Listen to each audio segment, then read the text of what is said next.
बिस्मिल्लाहिर्रहमानिर्रहीम। अस्सलाम वालेकुम डियर स्टूडेंट्स। लेक्चर नंबर 14 के साथ मैं आपका इंस्ट्रक्टर आतिफ नसीम आपको वेलकम करता हूं।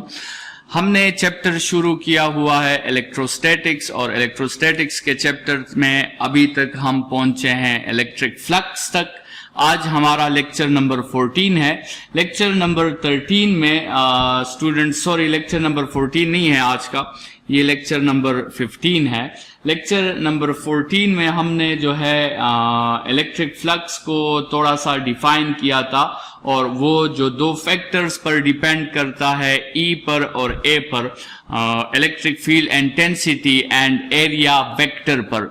एरिया वेक्टर के कंसेप्ट को हमने कल समझा था, और इलेक्ट्रिक फील्ड इंटेंसिटी के कंसेप्ट को तो हम ऑलरेडी जो है प्रीवियस लेक्चर्स में समझ चुके हैं। और एरिया वेक्टर के कंसेप्ट में हमने ये बात डिस्कस की थी कि area is a scalar quantity, लेकिन जब हम किसी एरिया को एक परपेंडिकुलर डायरेक्शन असाइन कर देते हैं तो उस एरिया को हम एरिया वेक्टर में कन्वर्ट कर सकते हैं। और हमने इस डायरेक्शन की असाइनमेंट में फ्लैट एरिया का कंसेप्ट भी बड़ी डिटेल में डिस्कस किया था, और कर्व एरिया का कंसेप्ट भी हमने बड़ी डिटेल में डिस्कस किया था। और हमने कहा था कि ये दो जो रूल्स हैं ये हमने अप्लाई करने हैं in order to include the concept of effective area in the definition of electric flux. ठीक है, पिछले लेक्चर्स में हमने ये बात डिस्कस की थी कि इफेक्टिव एरिया का कंसेप्ट बहुत इंपॉर्टेंट है फ्लक्स में, फ्लक्स की डिफिनीशन में। तो इलेक्ट्रिक फ्लक्स में भी हमने इस इफेक्टिव एरिया के कंसेप्ट को इंक्लूड करना है। तो स्टूडेंट्स जो है आज हम स्टार्ट करेंगे इस फॉर्मूला से, और इस फॉर्मूला के जरिए हम डिफाइन करेंगे कि इलेक्ट्रिक फ्लक्स जो है वो किस किस चीज पर डिपेंड करता है। इस फॉर्मूला में आपको ऑलरेडी पता है कि E is the electric field intensity, A is the magnitude of area vector, and angle is the theta is the angle between E and A। लेकिन यहां पे जो बात हम करने वाले हैं स्टूडेंट्स, हम इसको इस तरह एक्सप्लेन करने वाले हैं कि आपके साथ E जो है that is magnitude of electric field intensity, and A cos theta, A cos theta is the effective area. It is the effective area. हम कोशिश करेंगे कि हम इसको इस तरह एक्सप्लेन करें कि आपके साथ जो है वो electric flux depends on two things. It depends on the electric field intensity, कि कितने फील्ड लाइंस जो है वो गुजर रहे हैं एक एरिया से, लेकिन उस एरिया से नहीं, इफेक्टिव एरिया से, that is A cos theta। A cos theta असल में A का या एरिया वेक्टर का वो कंपोनेंट है, वो एरिया है that is parallel to the electric field intensity. ठीक है, तो जरा देखें, इसको एक्सप्लेन करते हैं, नेक्स्ट पेज की तरफ बढ़ते हैं और इस प्रोसेस को जरा डिटेल से समझते हैं। मैं आपके लिए कुछ डायग्राम्स जो हैं वो जनरली जो हमने फ्लक्स की डिफिनीशन में समझे थे वो जरा दोबारा ड्रा करता हूं, और उसके साथ साथ अभी हमने फॉर्मूला के जरिए भी उसकी एक्सप्लेनेशन जो है वो डिस्कस करनी है। स्टूडेंट्स, ये आपके साथ कंसिडर करें कि इलेक्ट्रिक फील्ड लाइंस हैं बिल्कुल पैरेलल आपके साथ, और कांस्टेंट इसकी कंसंट्रेशन है। ये आपके साथ इलेक्ट्रिक फील्ड लाइंस हैं। ठीक है, अच्छा, पहले केस में हमने एक यूनिट एरिया लिया, और वो यूनिट एरिया स्टूडेंट्स हमने इस तरह प्लेस कर दिया।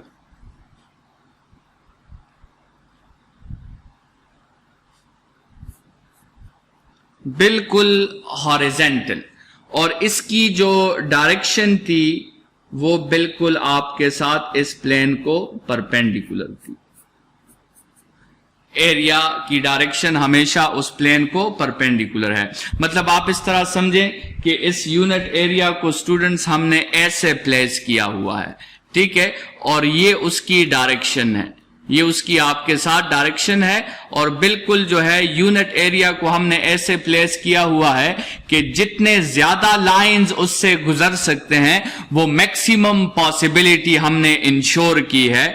और इस केस में आपके साथ देखें, इस केस में आपके साथ इलेक्ट्रिक फील्ड इंटेंसिटी की डायरेक्शन और यूनिट एरिया की डायरेक्शन दोनों आपके साथ सेम है। फॉर्मूला की तरफ तो बाद में आते हैं। अभी स्टूडेंट्स हमने ये किया कि ये यूनिट एरिया जो है, ये यूनिट एरिया हमने थोड़ा सा जो है यहां पे आप देखें, अगर हम इसको थोड़ा सा टिल्ट कर दें, हम इस यूनिट एरिया को, तो अभी आप इस दूसरे डायग्राम में देख सकते हैं कि हमने यूनिट एरिया को थोड़ा सा टिल्ट कर दिया है। मतलब इस पोजीशन पे ये यूनिट एरिया इस तरह थी, तो इस पोजीशन पे हमने यूनिट एरिया को इस तरह रख दिया है, ठीक है। और इस केस में जो आपके साथ डायरेक्शन होगी वो डायरेक्शन जो है यहां से वो बिल्कुल ऐसे होगी, ठीक है। क्योंकि जैसे हमने कहा था कि आप अगर इस एरिया की ओरिएंटेशन को चेंज करेंगे तो उसके साथ जो है उसकी डायरेक्शन भी चेंज होती जाएगी, ठीक है। तो इस केस में स्टूडेंट्स जो है हमने क्या करना है कि हमने इस यूनिट एरिया के दो कंपोनेंट्स निकालने हैं, और एक जो है इसका देखें ये कंपोनेंट बनेगा जिसकी डायरेक्शन बिल्कुल पैरेलल होगी फील्ड को, और दूसरा उसका ये कंपोनेंट बनेगा ये, जिसकी डायरेक्शन फील्ड को परपेंडिकुलर होगी। ये इसका n यूनिट वेक्टर, ये इसका n यूनिट वेक्टर, ठीक है। और स्टूडेंट्स लास्ट केस में हमने क्या किया कि हमने इस यूनिट एरिया को बिल्कुल हॉरिजेंटल कर दिया, इस यूनिट एरिया को बिल्कुल हॉरिजेंटल, और इसकी डायरेक्शन जो है वो बिल्कुल वर्टिकल हो गई है, ठीक है। अच्छा, अभी जरा फॉर्मूला के थ्रू इन तीनों केसेस को समझते हैं और देखते हैं कि किस केस में फ्लक्स जो है वो आपके साथ ज्यादा है और किस केस में फ्लक्स आपके साथ कम है। दो बातें हैं स्टूडेंट्स, उसको आपने कंफ्यूज नहीं करना। हमने एरिया को इलेक्ट्रिक फील्ड के साथ डिस्कस नहीं करना, हमने वेक्टर एरिया को इलेक्ट्रिक फील्ड के साथ डिस्कस करना है, ठीक है। ये दो बातें ये हमने डिस्कस नहीं करनी, हमने ये बात डिस्कस करनी है। हमने जो है एरिया को, एरिया एज अ स्केलर को हमने इलेक्ट्रिक फील्ड इंटेंसिटी के साथ जो है रिलेट नहीं करना, बल्कि हमने एरिया एज अ वेक्टर को इलेक्ट्रिक फील्ड इंटेंसिटी के साथ रिलेट करना है, ठीक है। अभी जरा आप यहां समझे, केस नंबर 1 को समझे। केस नंबर 1 जो है वो आपके साथ क्या है, उसमें आपके साथ फ्लक्स का फॉर्मूला है, वो आप लिख लें ई ए कॉस ऑफ थीटा। अभी ई जो है वो आपके साथ ई आ गया, ए आपके साथ जो है ए कॉस थीटा जो है ये वो पैरेलल कंपोनेंट है। लेकिन यहां पे आप देखें कि आपके साथ इलेक्ट्रिक फील्ड में और यूनिट एरिया की डायरेक्शन जो है, जो एरिया वेक्टर है, वो दोनों पैरेलल है। तो इस केस में एंगल आपके साथ 0 डिग्रीज है। तो ए कॉस थीटा जो है उसकी जगह आप क्या लिख सकते हैं, आप ए लिख सकते हैं। यहां पे स्टूडेंट्स आप ये बात समझ लें कि अगरचे एरिया जो है, area as a scalar that is perpendicular to electric field intensity, the plane of the area, ये जो एरिया का प्लेन है ये तो इलेक्ट्रिक फील्ड इंटेंसिटी को परपेंडिकुलर है, लेकिन the direction of this area, the direction of this area is parallel to electric field intensity। ये बात समझना बहुत जरूरी है कि प्लेन ऑफ द एरिया जो है, जो एरिया है खुद, वो तो इलेक्ट्रिक फील्ड इंटेंसिटी को परपेंडिकुलर है, लेकिन जो एरिया वेक्टर की डायरेक्शन है वो इलेक्ट्रिक फील्ड इंटेंसिटी को पैरेलल है। और हमने ऑलरेडी डिस्कस कर लिया है कि हम तो प्लेन ऑफ द एरिया को इलेक्ट्रिक फील्ड के साथ डिस्कस नहीं कर रहे, हम तो एरिया वेक्टर को इलेक्ट्रिक फील्ड के साथ डिस्कस कर रहे हैं। तो यहां पे हमारे साथ एंगल 0 हो जाएगा। And this is the case when we obtain the maximum dot product. Maximum dot product जो है ये इस वक्त ऑब्टेन होता है। अगर आपको डॉट प्रोडक्ट और स्केलर प्रोडक्ट की जो है वो थोड़ी सी रिवीजन चाहिए हो तो आप जो है इसी चैनल पर वो मेरे फर्स्ट ईयर के चैप्टर नंबर 2 के लेक्चर्स देख सकते हैं, उसमें आपको जो है डॉट प्रोडक्ट पर डिटेल लेक्चर मिल जाएगा।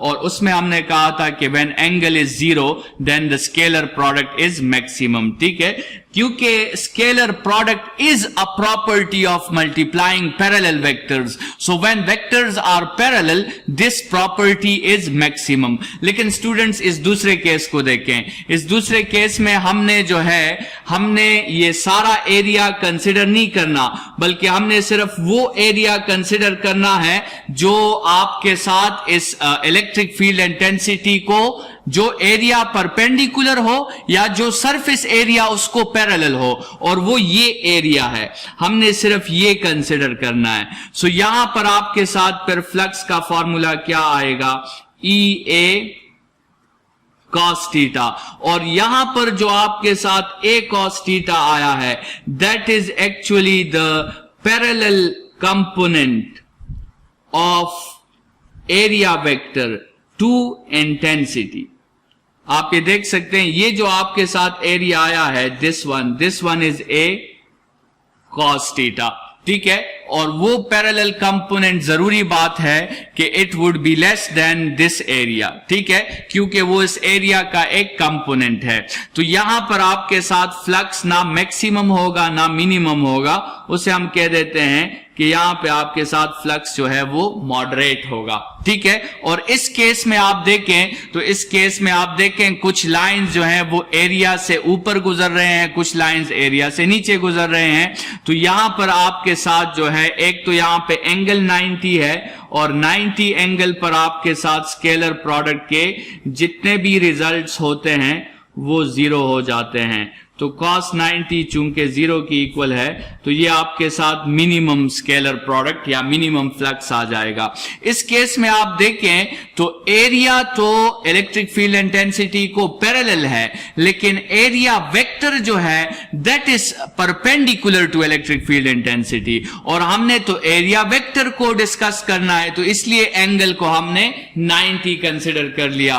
तो स्टूडेंट्स आप यहां पे देख सकते हैं कि किस तरह एरिया वेक्टर के कंसेप्ट को और डॉट प्रोडक्ट के कंसेप्ट को यूज करके बहुत इफेक्टिवली हमने इफेक्टिव एरिया के कंसेप्ट को जो है वो फ्लक्स की डिफिनीशन में और इलेक्ट्रिक फ्लक्स की डिफिनीशन में इंक्लूड कर दिया है। स्टूडेंट्स आगे बढ़ते हैं, और इस कंसेप्ट के बाद जो है हम जनरली इस फार्मूला के जरिए flux is equal to E A cos theta, इस फार्मूला के जरिए हम डिस्कस करते हैं फ्लक्स की प्रोपोर्शनैलिटीज। हम देखना चाहते हैं कि फ्लक्स किस किस क्वांटिटी पर डिपेंड करता है और कैसे डिपेंड करता है। तो सबसे पहली जो डिपेंडेंसी है फ्लक्स की, it depends on magnitude of electric field intensity. Electric field intensity की मैग्नीट्यूड पर जो है ये डिपेंड करता है।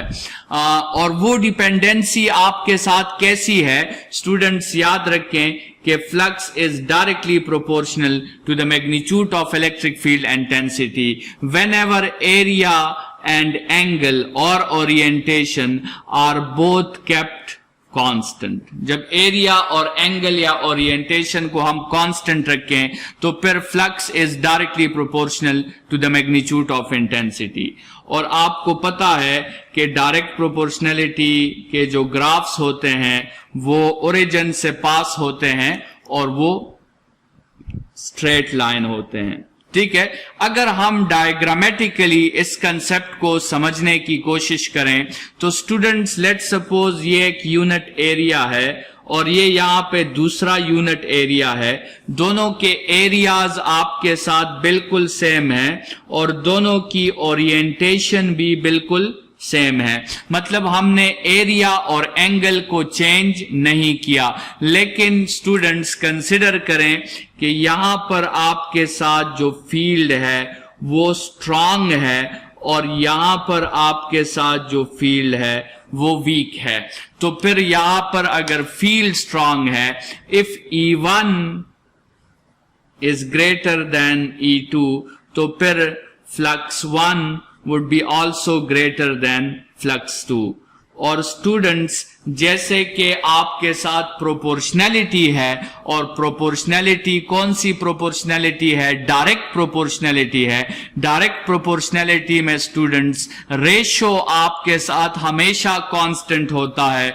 तो आप एक फॉर्मूला एंट्री टेस्ट के लिए याद रखें कि the ratio of flux is equal to the ratio of intensities if area and angle is kept constant. Students generally अगर आप देखें तो डायरेक्ट प्रोपोर्शनैलिटी को अगर आप एक्सप्लेन करते हैं, लेट सपोज आप लिखते हैं y is directly proportional to x, और फिर आप लिखते हैं y is equal to kx, और फिर आप लिखते हैं k is equal to y by x. तो ये स्टेटमेंट आपको ये बताता है कि डायरेक्ट प्रोपोर्शनैलिटी में आपके साथ जो रेशोज होते हैं वो रेशोज हमेशा कांस्टेंट होते हैं. ठीक है, तो अगर आप जो है फ्लक्स के रेशोज निकाल लें, और अगर आप जो है, सॉरी ये फार्मूला जो है थोड़ा सा गलत हो गया, फार्मूला इस तरह होना चाहिए कि flux 1 by E1 is equal to flux 2 by E2. ठीक है, ये वो फॉर्मूला है जिसको आप एंट्री टेस्ट के लिए याद रखें, अपने जहन में रखें. इस पे आपके क्वेश्चन जो हैं वो आ सकते हैं. तो इलेक्ट्रिक फील्ड जो है उसका रिलेशन फ्लक्स के साथ डायरेक्ट रिलेशन है. डायरेक्ट प्रोपोर्शनैलिटी का मतलब ये है कि अगर इलेक्ट्रिक फ्लक्स डबल हो गया तो इलेक्ट्रिक फील्ड अगर डबल हो गई तो फ्लक्स भी डबल हो जाएगा. इलेक्ट्रिक फील्ड अगर हाफ हो गई तो फ्लक्स भी हाफ हो जाएगा. और इलेक्ट्रिक फील्ड में लेट सपोज अगर 10% चेंजेस आएंगी तो फ्लक्स में भी 10% चेंजेस आने के जो है वो पॉसिबिलिटी है, बल्कि एब्सोल्यूट पॉसिबिलिटी है.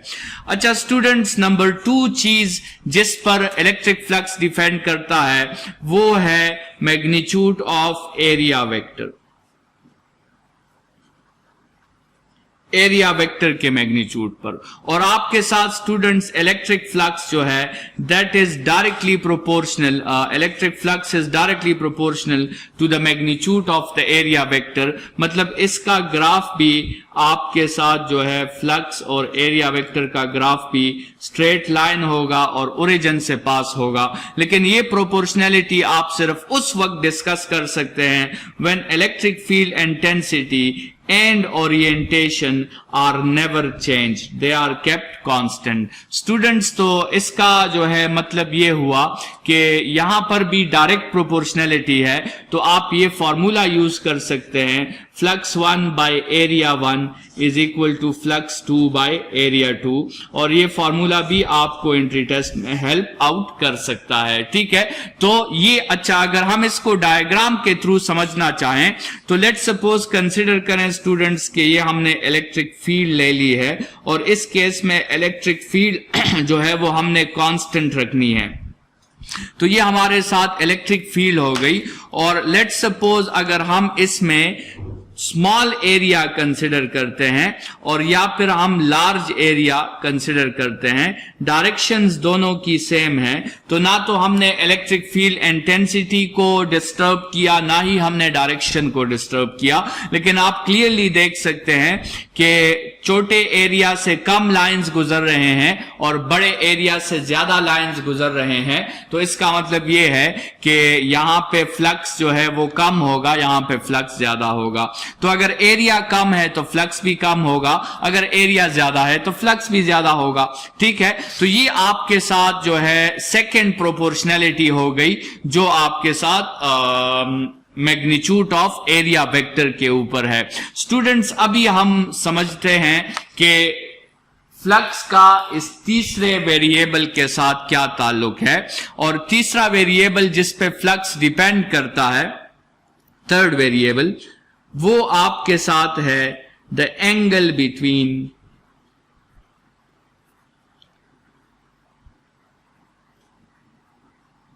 E and A.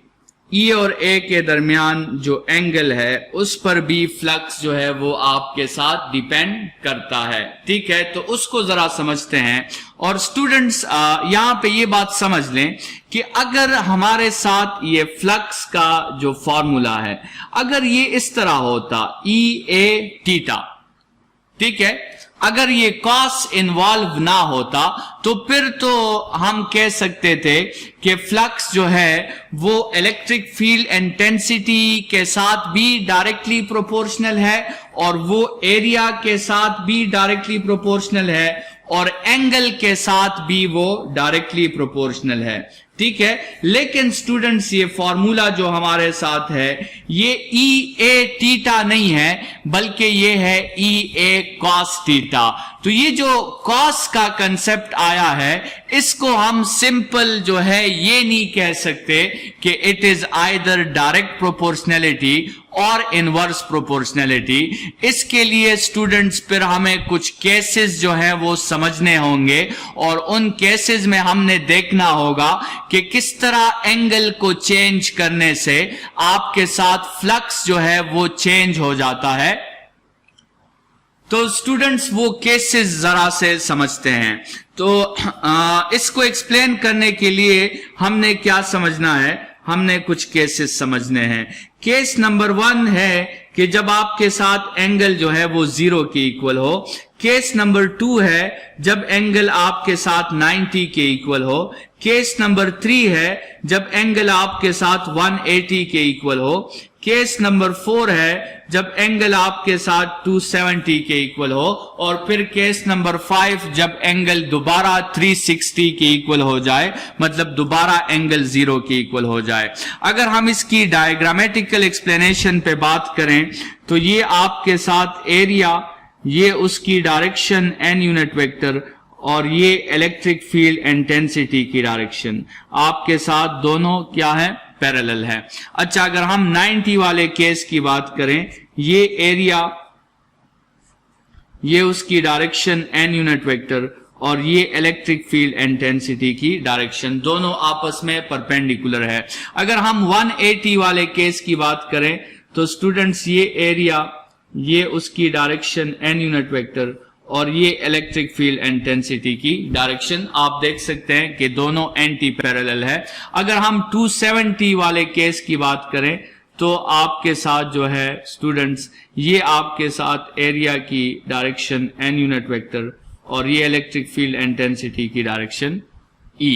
तो ये 90 वाला केस है, ये 270 वाला। इसमें थीटा आपके साथ 90 है, इसमें थीटा आपके साथ 180 है, इसमें थीटा आपके साथ 270 है। ठीक है, तो इनको जरा डिस्कस करते हैं और फिर इसकी जो है हम टेबल भी बना लेंगे और इसकी ग्राफिकल व्यू भी देख लेंगे, जिस तरह हमने ऑलरेडी 2 फैक्टर्स में ग्राफ्स डिस्कस कर लिए हैं। जब आपके साथ थीटा 0 होता है तो फ्लक्स का फॉर्मूला जो है वो आपके साथ ई ए कॉस ऑफ 0, तो फ्लक्स का फॉर्मूला आपके साथ आ जाएगा ई ए के इक्वल। जब थीटा 90 होता है तो फ्लक्स आपके साथ ई ए कॉस ऑफ 90 या कॉस ऑफ 90 आपके साथ 0 की इक्वल होता है। अच्छा, 180 के केस में ई ए कॉस ऑफ 180, तो फ्लक्स आपके साथ यहां पे माइनस ई ए की इक्वल हो जाएगा। सॉरी, फ्लक्स आपके साथ जो है माइनस ई ए की इक्वल हो जाएगा। और फिर 270 पर आपके साथ फ्लक्स जो है वो ई ए कॉस ऑफ 270 और 270 दोबारा 0 हो जाता है। और केस नंबर 5 भी चलें डिस्कस कर लेते हैं। 360 पर ये फ्लक्स दोबारा ई ए हो जाएगा। 360 का मतलब वो वापस पैरेलल होके ये सिचुएशन आपके साथ बन गई है। अच्छा स्टूडेंट्स, ये जो हमने जो है केसेस पढ़े, अगर हम इन केसेस को जरा एक टेबल में बंद कर दें ताकि हमें पता चल सके कि थीटा के चेंज होने से फ्लक्स जो है वो किस तरह चेंज होता है, तो आपको यहां पे अभी थोड़ा सा क्लियर समझ आ जाएगा। स्टूडेंट्स, लेट्स सपोज अगर आपके साथ ये थीटा के चेंजेस हैं और यहां पे फ्लक्स के चेंजेस हैं, तो जब हम थीटा को 0 से 90 तक इंक्रीज करते हैं तो फ्लक्स आपके साथ EA से जाता है 0 की तरफ। जब हम थीटा को 90 से 180 की तरफ बढ़ाते हैं तो फ्लक्स 0 से -EA की तरफ जाता है। जब हम एंगल को 180 से 270 तक बढ़ाते हैं तो फ्लक्स वापस -EA से 0 की तरफ आता है। और जब हम एंगल को आखिर में 270 से 360 तक बढ़ा देते हैं तो आपके साथ फ्लक्स जो है स्टूडेंट्स वो वापस 0 से चला जाता है EA पर। ठीक है, तो ये आपके साथ वो फ्लक्स के चेंजेस हैं एंगल के साथ। और इसमें आप देख सकते हैं कि जो फ्लक्स के चेंजेस हैं वो एंगल के साथ ना तो मुकम्मल तौर पर डायरेक्टली रिलेटेड है और ना ही मुकम्मल तौर पर इनवर्सली रिलेटेड है। आप देख सकते हैं कि इस पहले दो जो है इंटरवल्स में थीटा के इंक्रीज होने से फ्लक्स डिक्रीज हो रहा है और इस दूसरे दो इंटरवल्स में थीटा के इंक्रीज होने से फ्लक्स भी इंक्रीज हो रहा है। तो फ्लक्स और थीटा का रिलेशन जो है वो यहां पर ना तो डायरेक्ट प्रोपोर्शनैलिटी है ना ही इनवर्स प्रोपोर्शनैलिटी है, लेकिन आप कह सकते हो कि flux is related with theta with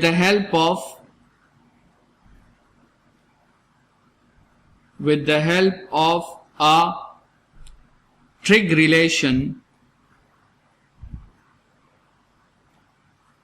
cosine।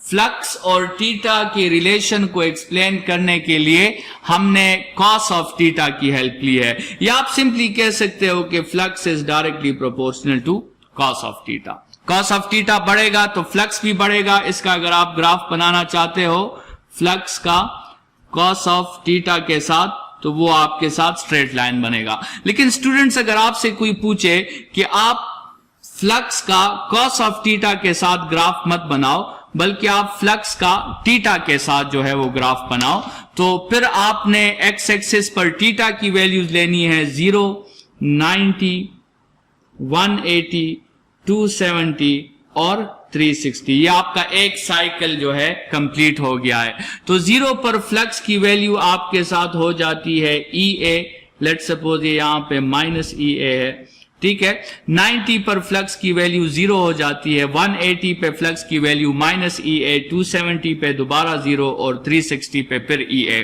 तो स्टूडेंट्स ये ग्राफ आपके साथ बिल्कुल जो है वो इस तरह का आपके साथ ये ग्राफ बनेगा। आप यहां पे देख सकते हैं कि 0 से 180 तक फ्लक्स डिक्रीज कर रहा है और 180 से 360 तक फ्लक्स इंक्रीज कर रहा है। और ये वही cos थीटा का ग्राफ है, लेकिन cos थीटा का ग्राफ जनरली 1 से लेकर -1 तक होता है, ये EA से लेकर -EA तक है। तो फ्लक्स थीटा के साथ उसी तरह रिलेटेड है जिस तरह जो है एक वेरिएबल cos थीटा के साथ रिलेट करता है। तो यहां पे जो रिलेशन एक्सप्लेन हुई है with the help of cos theta explain हुई है। ये जो आपके साथ स्टूडेंट्स ये जो सिचुएशन है, ये आपके साथ ये सिचुएशन है, ये 90 वाली आपके साथ ये सिचुएशन है, इसी तरह 180 वाली आपके साथ ये सिचुएशन है और आपके साथ जो है वो 270 वाली ये सिचुएशन हो गई और 360 वाली दोबारा ये सिचुएशन हो गई। तो इसके डायग्राम्स भी आप साथ में जो है वो देख सकते हैं और इस प्रोसेस को एक्सप्लेन कर सकते हैं। ये स्टूडेंट्स हमने जो है वो सारे फैक्टर्स डिस्कस कर लिए जिस पर फ्लक्स डिपेंड करता है। अगर हम जो है इस लॉन्ग क्वेश्चन के हेडिंग्स की तरफ आते हैं तो जरा देखिए हमने कौन कौन सी चीजें जो है वो डिस्कस कर ली हैं। हमने प्लेन एरिया फ्लक्स जो है इलेक्ट्रिक फ्लक्स को हमने एक्सप्लेन कर लिया है, मैथमेटिकल फॉर्म, इसके फैक्टर्स और प्रोपोर्शनैलिटीज में 3 चीजों पे हमने बात कर ली है। नेक्स्ट लेक्चर हमारा इंशाल्लाह प्रॉपर्टीज ऑफ फ्लक्स के बारे में होगा और फिर उसके लास्ट में हम इसके साइन कन्वेंशंस जो हैं वो डिस्कस करेंगे। इस लेक्चर के लिए इतना ही। Thank you students.